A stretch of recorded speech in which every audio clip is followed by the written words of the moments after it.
the real truth about weight loss. Despite the science being there to show us what really works, so many female fat loss and nutrition plans are based around principles that don't deliver results and pseudoscience that just doesn't stack up. Women are typically told to do two things to lose weight. One, drastically slash calories. This is usually done by minimizing carbohydrate intake, cutting down on fats, eliminating processed foods and alcohol completely, and even banning whole food groups such as grains, gluten, or dairy. 2. Start doing lots of cardio, and we mean lots of cardio. The theory is that cardio burns calories, and so any woman who wants to drop body fat needs to pound the treadmill, take up jogging, dedicate themselves to evenings on the Stairmaster, or spend hour upon hour on an exercise bike. This isn't the case. You'll be amazed how little exercise you need once you're doing the right type of exercise, that is. Before we move on, and I go into how we'll get you to lose fat faster than you ever imagined, as well as doing it safely and sustainably, so you experience no ill health effects and maintain all the progress you make, let's just look at why the above methods don't work. You slashed calories and upped your cardio? Initially, doing this will bring about results. The weight on the scale will definitely go down, and you may even look a little leaner. This is because you've created a calorie deficit. A calorie deficit is where you're burning more calories than you're eating, so in order to survive and to have a supply of energy, your body turns to its stored fat for fuel. No matter what type of diet you do, you have to have a calorie deficit to lose weight. You can eat as healthy or as clean as you like, but if you're eating more calories than you burn, you won't lose an ounce. Even if you're surviving solely on chicken breast and broccoli, while it would be hard to overeat these, it's still theoretically possible to gain fat if you're not in a deficit. So you've been dieting for a few weeks and seen the scale move down, your clothes feel looser, and you might even have seen some changes in the mirror. But pretty soon, a few things happen. For one, your hunger levels will be through the roof. This is because typical weight loss diets restrict your food intake so much that you're ravenous almost 24/7. Combined with this, you'll also be getting huge cravings. Because you've probably banned most tasty foods, your body's pleasure sensors have gone into overdrive, and you're craving something delicious. Also, it's not just fat you'll be losing. Much of the initial weight you lose when dieting and training like the above isn't body fat at all. If you've gone the low-carb route, then your body's stores of carbohydrate will be significantly lower, which in turn reduces your water weight.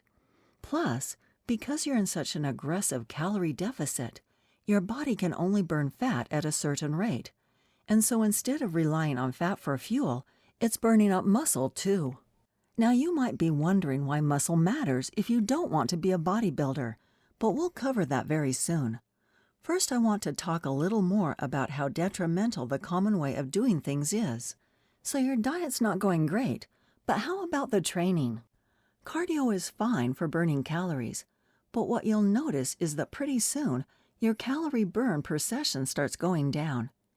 Even if you try to work harder, you won't be getting the same results, and you have to go longer and longer to get it back up. This is because subconsciously, your body is trying to save energy, so driving your calorie burn down. Unfortunately, while often deemed safer than weights, this isn't true either.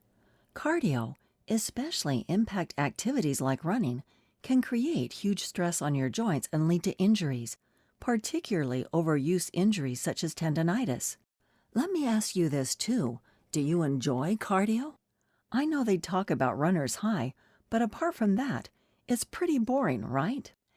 Even if you put a podcast on or watch something on the TV, it's not the best way to get your aggression out, relieve stress, and really make you feel like you're working hard and blitzing that stubborn body fat either, is it?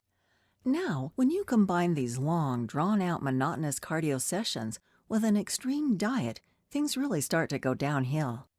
You may have lost some weight, but your body's wondering what the heck's going on. You've gone from feeding it adequate fuel and not exercising that often to slashing your calories right down and getting your cardio in every day. As it starts to burn off muscle mass, you begin to look skinny and drawn out. And while many women say they're not bothered about how they want to lose weight, provided they lose it, trust me, when you start seeing the muscle wastage and the lack of definition that come with the above approach, you'll change your tune pretty fast. The longer you diet like this, the slower your results get. Why? Well, that loss of muscle mass means you burn fewer calories each day. And by burning fewer calories, the size of your deficit reduces, meaning weight loss slows. To get around this, you have to eat less than you are at the moment. But remember those cravings? Well, they kick in hard, and it becomes almost impossible to stick to your plan. When the results are coming fast, depriving yourself and eating your same old bland, boring foods is bearable. But when the results aren't there, it gets so much harder. To combat such a drop in calories, your body also fights back with its survival mechanism. You might have heard this referred to as starvation mode. And while starvation mode itself is somewhat of a myth, there's a degree of truth to it, though most people in the nutritional sciences industry refer to it as metabolic adaptation.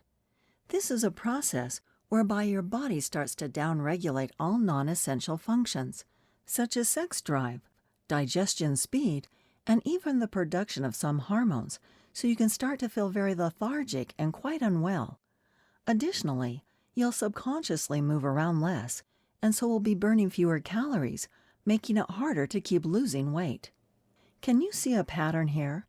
In the end, it all gets too much, and you give in and binge. Maybe you're out for a meal with friends, intend on having a plain steak or a chicken salad, but spy the burger and fries on the menu and just can't resist, so you have this. It tastes so good, and you figure that you've blown your diet anyway, and so you go on to have dessert, wine, and then chocolate when you get home. And before you know it, you've eaten a week's worth of calories in just a few hours, and then you feel guilty. This guilt starts to form part of a vicious cycle, whereby you think to get back on track, you need to be even more extreme than you were before, with more cardio and less calories. But the same thing happens again, only this time the binge comes sooner. Each and every time you do this, you're making future fat loss progress harder and harder, as you're playing Russian roulette with your metabolism.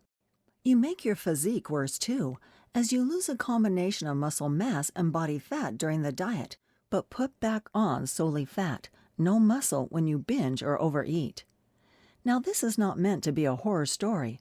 Far be it from me to try and scare you straight from the start. But I wanted to include this to outline how the way most women are told to eat and train to lose weight is just downright wrong.